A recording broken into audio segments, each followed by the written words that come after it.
Britain's most notorious child killer, Ian Brady, abused and murdered his victims before burying them on Saddleworth Moor. I call it a killing cult. It couldn't be called anything else. 5 children died at his hands, devastating the lives of their families. How can you make sense of something like that? You know, you're just evil. Sentenced to life, along with lover Myra Hindley, who died in jail a decade ago, Brady is now Britain's longest-serving prisoner. I hope it's been torture and hell for him. This is the story of his 50 years behind bars, a life as dramatic on the inside as it was on the outside. Told by the people that were there. I know people who would have paid thousands of pounds to get at him. And described in Brady's own words, from half a century of his letter writing, pieced together for the first time. After 50 years, I have had enough. I have known from day one that I'm finished.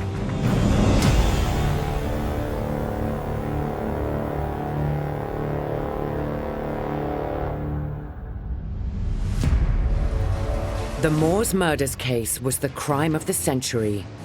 From arrest to trial, the horrific details of Brady and Hindley's torturing and killing of innocent children shocked the nation. Brady and Hindley were convicted at Chester Assizes for the brutal murders of 10-year-old Leslie Ann Downey, 12-year-old John Kilbride, and 17-year-old Edward Evans. In May 1966, Britain had only just abolished the death penalty, so Brady escaped being hanged by just a few months. But when he was sentenced, Brady showed neither relief nor remorse. Just a look, and that was it. A resignation. Brady's casual attitude to his sentence is also revealed in letters he wrote about the trial, which show a psychopathic lack of connection to his crimes. At the trial, I felt contempt and detachment.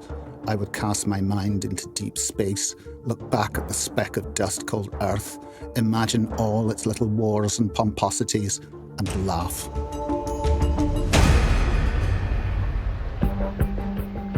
After the trial, from remand prison in Risley, Brady was first sent to Durham, a Category A prison, which in the 60s meant a brutally tough regime.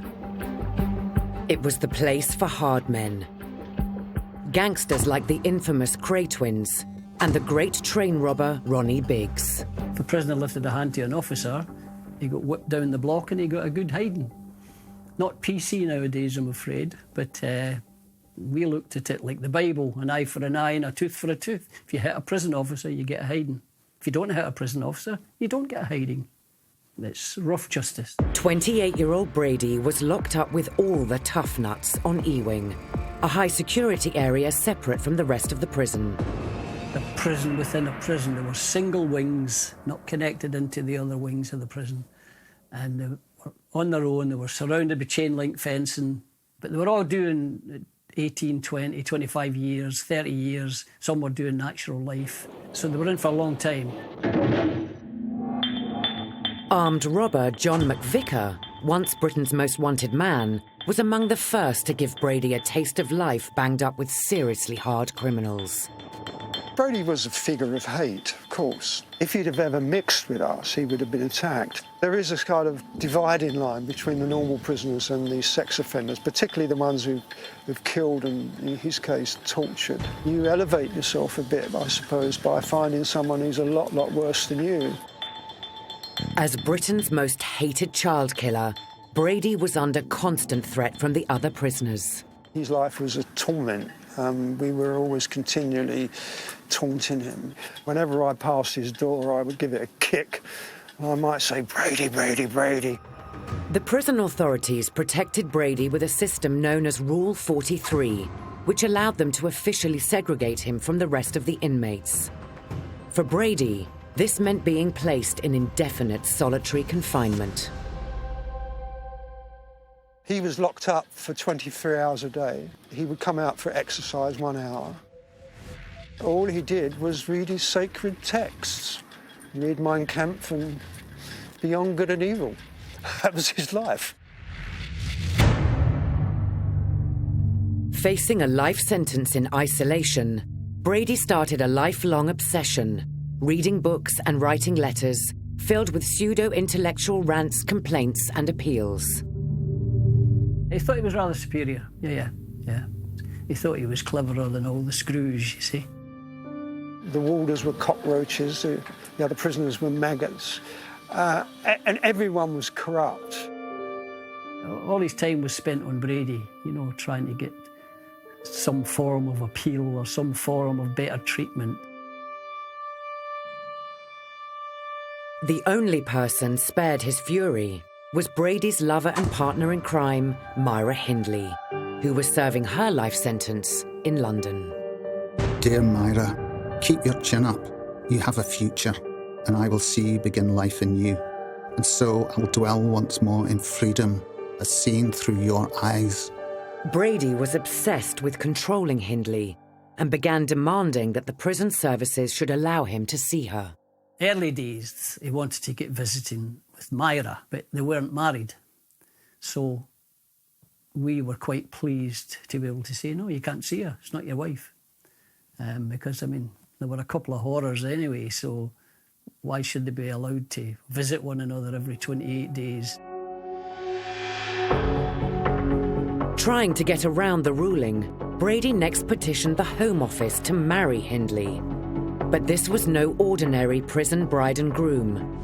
This was Britain's first serial killer couple, and all Brady's requests were turned down. Brady and Hindley were not just disliked by other prisoners, they were disliked by the Home Office. So there was never much slack. They were never given much slack. Hatred for Brady and Hindley was fueled by their total lack of remorse. Even after 5 years in jail, they resolutely refused to tell the full story of the murders, just as they had done during the original police investigation.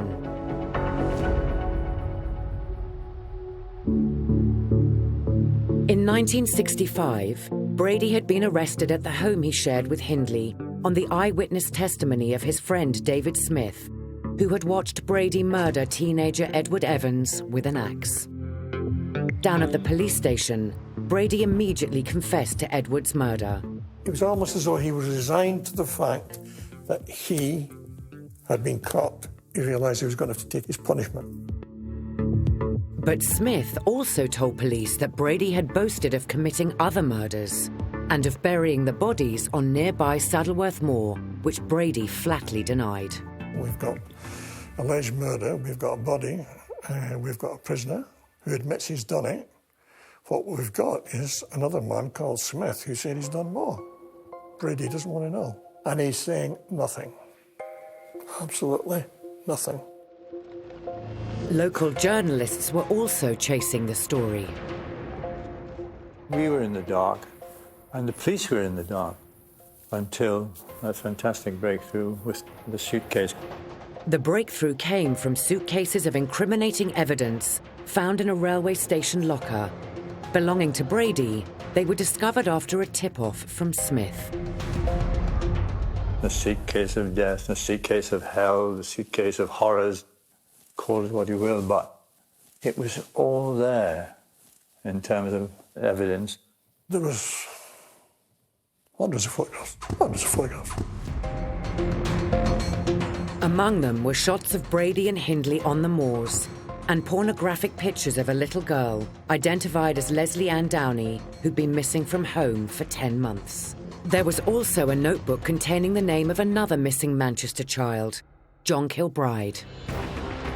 Now convinced there had to be bodies buried on the moors, the police launched a massive search.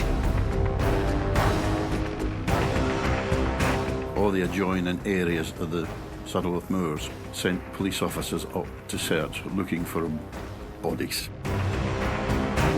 The area he was searching was basically from photographs that Brady Hindley had taken. We went, we searched, then it was decided that we'd give it till 3 o'clock in the afternoon. And as nothing had been found, we decided, right, we'll start packing the vans up. I'm making my way back down the hillside when I came across this depression in the peat with this withered stick sticking out. Bob Spears had found the shallow grave of 10-year-old Leslie Ann Downey. If there's one here, stuff that was in the suitcase, there's others in this area. And that's why they went looking, and Jonquil Bride got found. With no help from the accused, it was dedicated police work that led to a triple murder conviction for Brady. But some detectives on the case believed it wasn't over yet. We've not heard the last of him. I've got to say that, because I believed there was more. As the years passed, Brady would be kept under a grim and relentless regime of isolation, remaining stubbornly remorseless and refusing to give up the secrets of the Moors.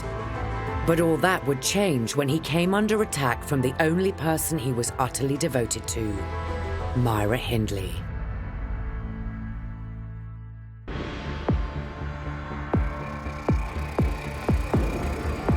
Serial child killer Ian Brady was jailed for life in 1966 and sent to Durham Prison in the north and then Albany in the south, before being moved again in 1974 to Wormwood Scrubs in West London.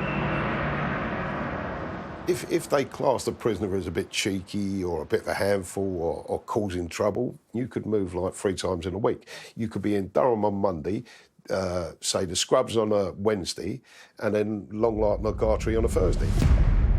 Noel Razor Smith was a young offender doing what was known as Borstal time for armed robbery on B Wing at Wormwood Scrubs.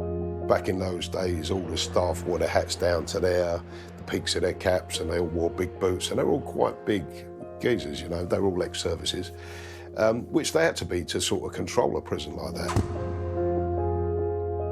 In prisons, and particularly at the Scrubs during those days, there would have been superstar prisoners, and he would have been their superstar. They were quite proud of the fact that they had Brady in there, who was their pet monster. The Screws would be forever, like, talk of you, you'll be going in with him, and they used him as a kind of a threat to the youngsters.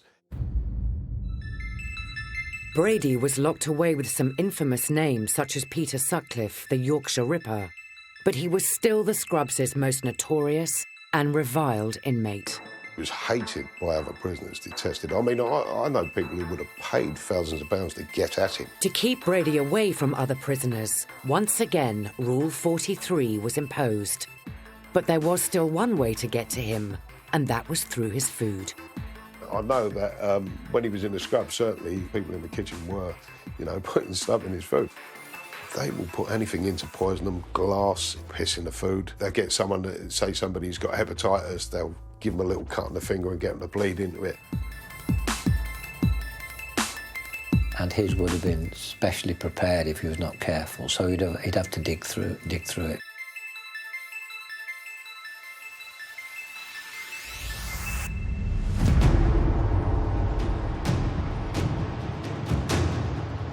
As in all his other prisons, at Scrubs, Brady spent most of his time in isolation. The segregation unit was the end part of A Wing. At the end of A Wing, you had a kind of an exercise yard outside A Wing, and it was just like basically a square piece of concrete where Brady would come out to exercise, and we would watch him sometimes from up in the window. And what I remember of him was he was just a sinister-looking character. And he would just walk around the square really slowly with his hands behind his back. You'd have, like, say, 40 or 50 Bolster boys shouting and screaming and abusing him out the windows. And he just kind of ignored it. It was like he was in a world of his own. By the late 70s, Brady's countless years in isolation were beginning to affect his mental health. In terms of what happens in his mind, I think there would be times when he would feel swamped by the whole enormity of the situation and the fact there was years ahead of him.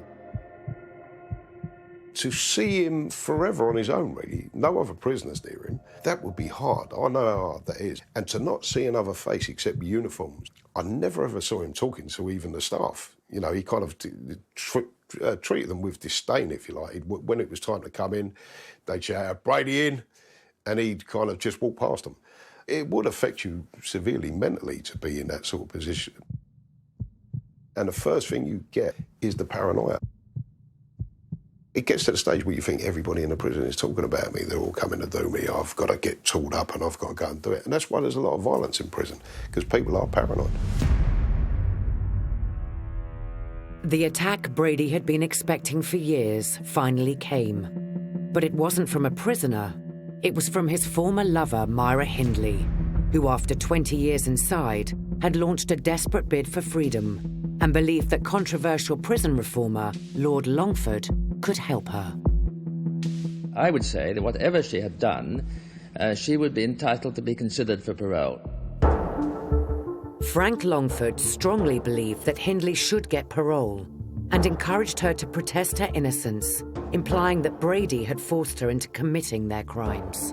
Really what Longford did almost from the start was to encourage Myra increasingly to blame Ian Brady for their crime. So when you move forward to her first formal, realistic chance of parole, that was certainly what she was trying to present herself as, guilty but not as guilty as him. Brady saw the move as an unforgivable act of treachery from a woman he'd once loved and shared his sickest fantasies with. Back in 1966 at their trial, as Brady's letters from prison reveal, their macabre bond had seemed unbreakable. Myra Hindley and I once loved each other. We were a unified force, not two conflicting entities. Even in court, facing a life behind bars, they continued to sustain each other with their arrogance and hatred. They were still in their sort of bubble together. You know, they looked down on ordinary people. Brady called them morons and maggots, and Hindley did too. Brady said we became our own gods. That was how they saw each other. They were laughing and joking, the two of them, between them. You wouldn't have thought they'd been charged with murder. During the trial, Brady focused all his efforts on keeping Hindley out of the firing line. Before entering the witness box, I instructed both her counsel and my own to ask me specific questions designed to give the fullest opportunity of providing a cover for Myra. He genuinely expected to get Myra off. He promised her that and said to her, you know, if you stick to the story that we've constructed for you, then, you know, you can expect maybe to walk out. I also told her to adopt a distancing strategy when she went into the witness box, admitting to minor crimes whilst denying major. In the end, Brady's plan to get his girlfriend off failed, and Hindley was convicted of murder. He sentenced them to life imprisonment. I think he thought that she was going to stand by him. And I think in many ways, I think she was going to stand by him. But then she realised what sort of life she was going to face. 16 years into their life sentences, Brady was moved for a sixth time from Parkhurst to Gartree Prison in Leicestershire. It's fairly common for high-risk prisoners to be moved around because the authorities don't want them settling in too much and getting to know the routine too much in that particular prison, because then, of course, that heightens the chance of an escape. Gartree was a tough Category A jail, where hard cases and difficult prisoners were often given medication nicknamed the liquid cosh. A lot of people used to call it slow me down juice. They probably worked out some sort of medication for his mental illness. If a prisoner doesn't want to take his medication, then he'll be restrained and the medication would be given by force, because there's a duty of care not just to the prisoner, but there's also a duty of care to other prisoners and staff, so they can't have people acting out. If Brady had inflicted hell on his victims on the outside, finally his 20 years of hell on the inside were pushing him over the edge, and his physical and mental condition at Gartree deteriorated rapidly. I've never seen anybody who looked quite so ill. He looks like a skeleton. I think it would be fair to say that, to a layman, he appears to be wasting away. A sympathetic Lord Longford was trying to help Brady escape his prison torment by getting him into a mental hospital. To further the campaign, he introduced Brady to a journalist who was willing to write about his condition and current treatment. When I arrived at Gartree, I was told that I couldn't see Brady in the common room because he wasn't allowed into the place where other prisoners were held because of the fear that he would be attacked. Because of the threat from other prisoners, Fred was allowed to see Brady in his cell. The only indication that there was something wrong was the fact that the prison authorities did drug him up. There were times when he had difficulty expressing himself because he was drugged up, so understanding what he was saying at times was difficult because his words would come out as a hissing sound. After a few visits, as he began to understand Brady better, Fred also realized that the real reason for their contact wasn't about Brady's mental health campaign at all. It was because he wanted to drop a bombshell about his former lover, Myra Hindley. His mission was to find a way to keep Myra Hindley in prison. Brady had loved Hindley and originally wanted to protect her. But now, in her bid for freedom, she was claiming innocence and blaming him for all their crimes. So Brady decided it was time to hit back.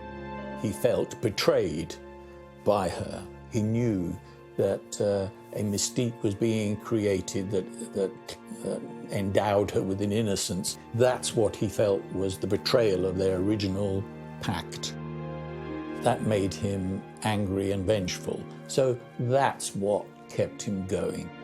Brady was about to make a devastating move. He held secrets that gave him a sick source of power on the outside world, and he was about to unleash that power on Hindley to make sure she would never see the light of day again.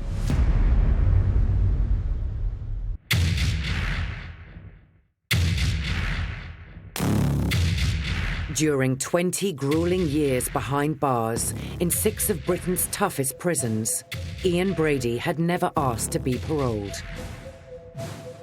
With no prospect of release for himself, he was determined that the same should apply to his accomplice, Myra Hindley. Lord Longford is well aware, as is the Home Office, that I have always accepted that the weight of the crimes both Myra and I were convicted of justifies permanent imprisonment, regardless of expressed personal remorse and change. She was all about, I'm going to get parole, and he was all about, no, you're not. At the Moors murders trial, the judge had hinted that Hindley was the lesser evil of the two, and therefore eventually eligible for release. 20 years later, she was bidding for her freedom, so Brady planned to crush her campaign, using a journalist to prove she'd been lying about their crimes all along. The first point at which he acknowledged that there were other victims was while we were sitting in the dental room.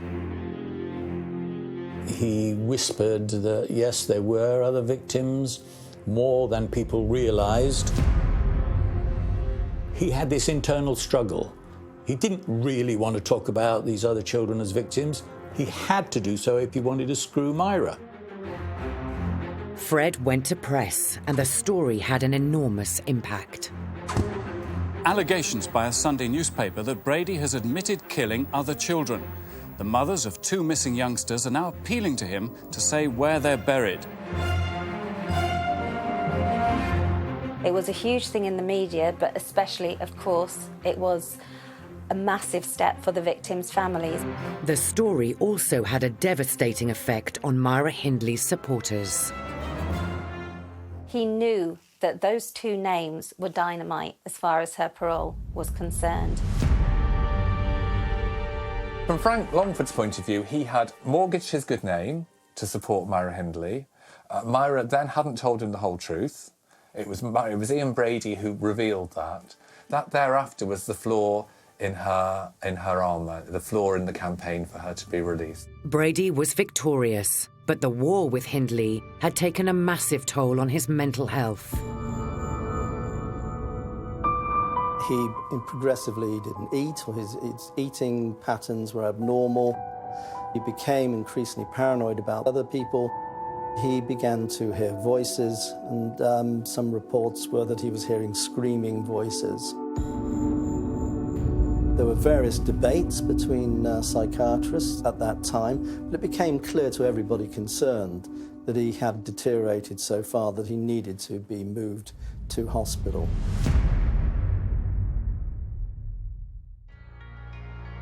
In July 1985, Brady petitioned for a mental health review.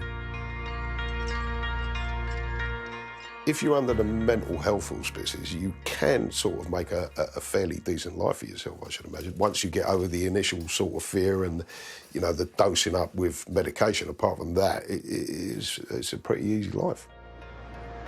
Brady was finally sectioned and transferred to a secure hospital, now known as Ashworth in Liverpool. As far as can be judged from the information at that time, he wanted to go.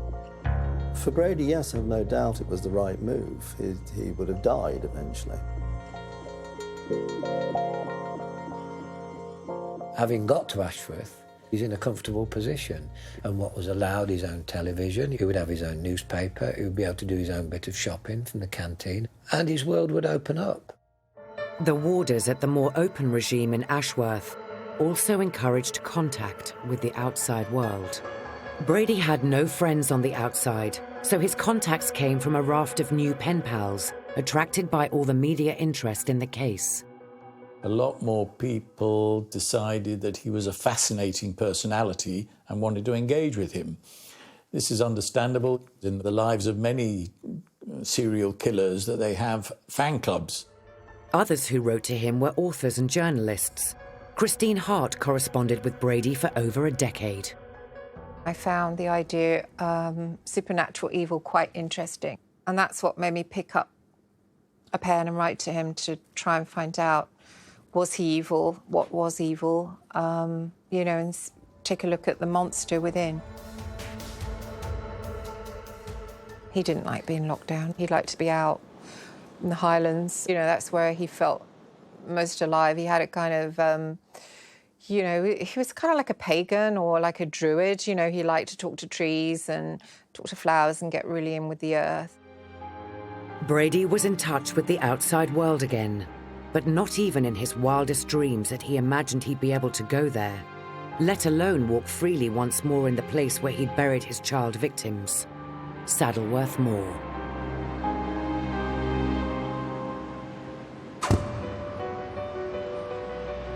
In 1986, Brady had a visit at Ashworth from the police, investigating his claims of more victims buried on the moors. We went to see him quite early on. And basically what he was saying, I will spill the beans, I will tell you, chapter and verse of all this.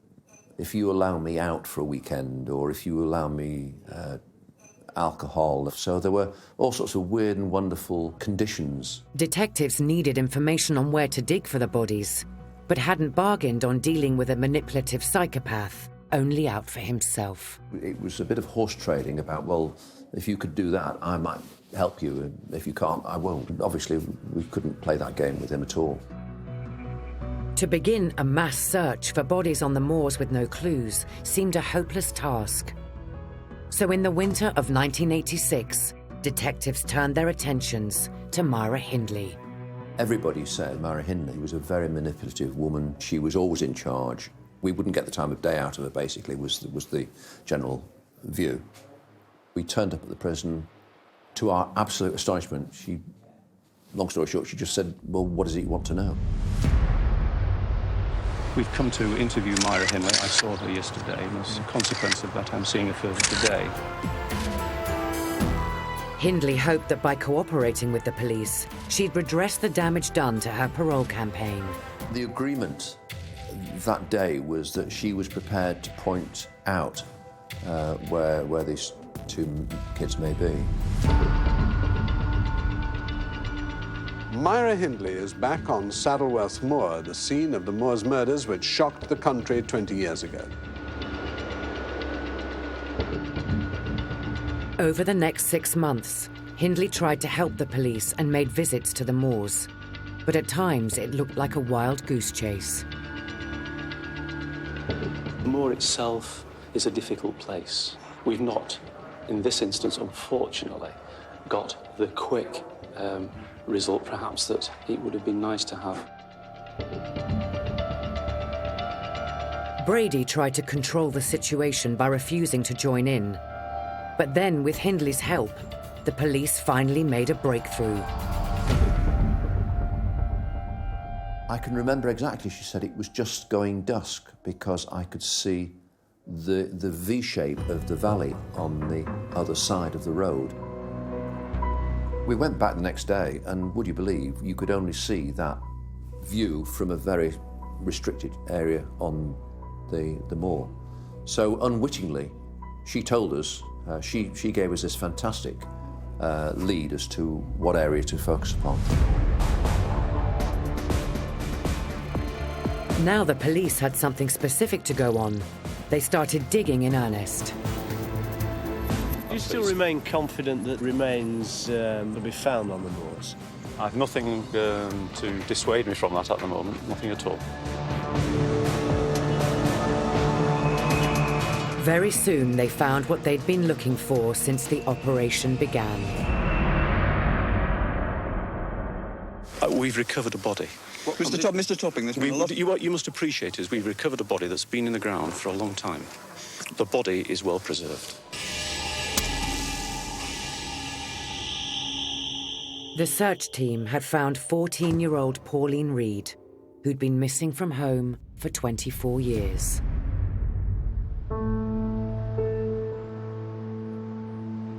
As Manchester gave yet another of the Moors murders victims a proper burial, in his evil game with Hindley and the police, Brady decided to make a move. The moment we found Pauline Reed, he dropped all his conditions, all his preconditions, and said, right, I'll come to Saddleworth Moor. With special permission from the Home Secretary, a high-speed convoy took Ian Brady into the outside world for the first time in 21 years this morning. He thought he was getting left behind by the caravan, you know, the world was moving on and he was getting left out of it. He is a manipulative guy, he likes to control. On his visit to the moors, Brady confused and manipulated the police by leading them all over in the search for Keith. And he just strode out. You know, we were scurrying after him to try and keep up with him. It was that much of a striding out across the moor. Fair to say, we were quite excited at that stage. We thought, oh, well, this guy certainly knows where he's going here. The first time I was taken up, I searched for over 12 hours. He took us to the same general area that she'd taken us to. But from there on, it got a bit sort of woolly, you know. We searched from early morning until late afternoon, and I wanted to continue, but a police convoy picked us up. After 12 hours with no progress, the search was called off. Brady's first visit to the moor was really, it just seemed like a day out. And it would have been a chance to go back, to smell the fresh air, to see the moors, to see his graveyard, because that's what it was. Brady showed no remorse, choosing instead to taunt his victim's brother in a letter about the grave and to hint at more trips up there to find it. I've got the site of Keith clear in my mind. The police forces were camped right on top of the site, yet had failed to find it in months of searching. I kept repeating that I needed a second chance at it, but without any success. The police gave Brady one more chance in the winter of '87, but then closed the search down. Keith was never found. Keith Bennett's body is his last bit of power, unfortunately. And once he's found, I think if he was found in Brady's lifetime, I don't think it would be very long before Brady died, to be honest. Brady's wish that Hindley should remain behind bars was granted. And after serving 36 years, she eventually died in prison in 2002. But Brady had another war on his hands with a new enemy. One that this time would eventually defeat him. and have him begging for the right to die.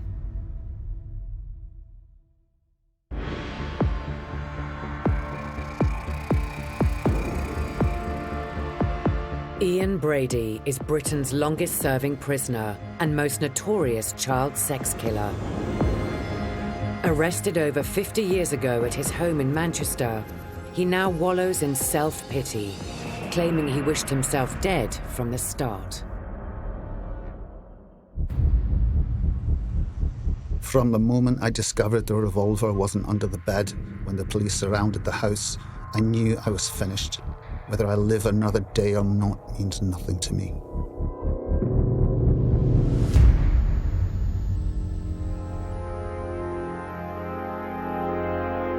Instead of death, Brady has lived a life of hatred and hell inside Britain's harshest prisons. Imagine living in the centre of a prison and knowing you're surrounded by hundreds of people who absolutely want to torture you to death. Half a century's incarceration, with long spells in isolation, have done nothing for his psychotic personality, and he has slowly descended into madness. I think all the years in prison have turned him insane. So the years in prison, being on his own and the frustration and considering himself to be a clever guy and he's batting his head against a brick wall now for 40 years or more.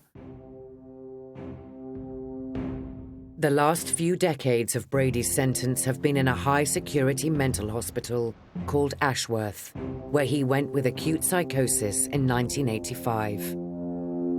Having got to Ashworth for treatment, he then refuses it. His main treatment is the environment that he's in. So that's most likely one of the things that keeps him well, but even so, at times the psychotic illness briefly comes back, and that gives problems to those who have to care for him. The move to a mental hospital was something Brady himself had campaigned for, but then bitterly regretted. I don't talk to doctors here. Their main function is to lend respectability to the archaic, failed penal system and dispense ad-lib psychiatric labels upon and embalming drugs to prisoners of the state. His letters about Ashworth to his pen pals in the outside world have a familiar ring with delusions of grandeur and endless complaints about his treatment. He doesn't engage with psychiatrists, he doesn't engage with doctors, he doesn't engage with staff. He calls them scum and says that they're all out for themselves and that they have no care for the prisoners. Brady's letters also reveal that he now sees himself as a victim. He's basically somebody raging against the machine. It's been a hell for him, and it clearly continues to be so. In 1999, a makeshift weapon was found hidden near Brady's room. It's not known who made it, but Brady was subsequently forcibly moved to another ward for security reasons. It was reported that staff at Ashworth found a metal bucket handle that had been sharpened to probably use as a knife. Wardens rushed in wearing visored crash helmets and carrying plastic shields. Without explanation, my arms were twisted violently up my back and my head held down. I was stripped, searched and manhandled. In reaction to the unprovoked attack, I ceased eating. Brady immediately went on hunger strike in protest against the alleged rough treatment. He felt his own autonomy had been breached by being forcibly manhandled from one ward to another. And of course, a lot of people would say, well, he denied that to his victims, which he did. For 3 weeks, the child killer has been force-fed at the top security hospital.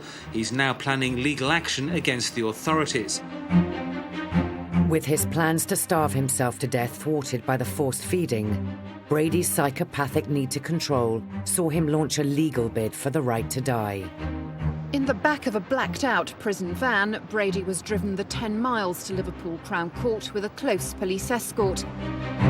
Brady lost his first appeal for the right to die in 2000. Behind the blacked-out windows, child killer Ian Brady still contemplating a judge's decision not to allow him to starve himself to death. The judgment at Liverpool Crown Court means the authorities can continue to force-feed Brady, who's been on hunger strike for the last 5 months. 15 years later, he is still at war with Ashworth and claiming to be on hunger strike. But there are reports he's been secretly eating. A friend of mine was a psychiatric nurse, and he had told me about friends of his who were at Ashworth, and they left out biscuits for him, and the biscuits would disappear. It certainly doesn't look as though he's actually doing a genuine hunger strike.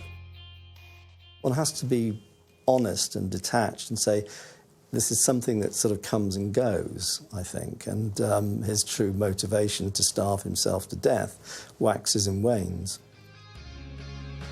As far as his victims' families are concerned, this idea of Brady wanting to commit suicide is just the biggest lot of nonsense ever, because there's no doubt that if he wanted to do it, he would do it. He would have done it years ago. Determined to keep the battle going, Brady has carried on with his appeals to reverse his transfer to mental hospital and get back to prison where he can't be force-fed anymore. I do not think there's any benefit in him being transferred back to prison. However, there'd be one person who benefited in the sense of having won his last battle, and that would be him. He would feel that he'd won. As far as he's concerned, it's a war. You know, it's a battle between him and Ashworth, and it's one that Ashworth is going to win. In June 2013, Ian Brady finally lost his legal battle, and the judge ruled that he should stay in Ashworth's care forever.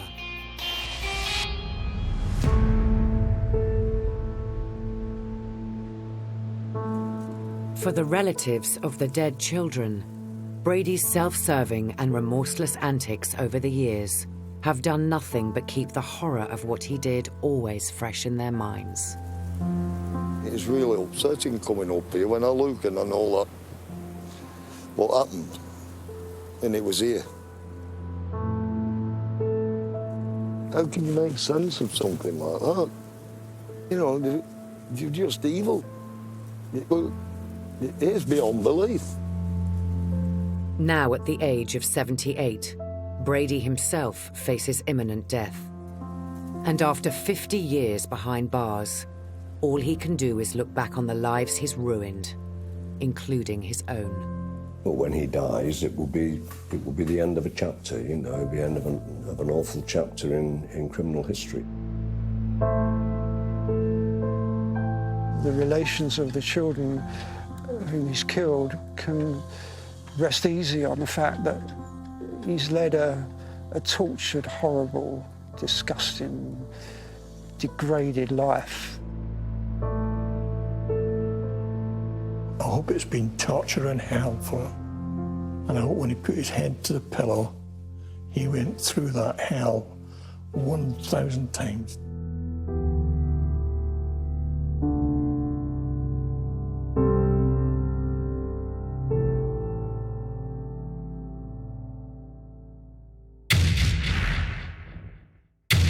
Tackling debts totalling tens of thousands of pounds from some audacious scams. The new season of Can't Pay Will Take It Away continues tomorrow at 9. But next tonight, car crash interviews and baffling game shows. It's the 70s, the best of bad TV.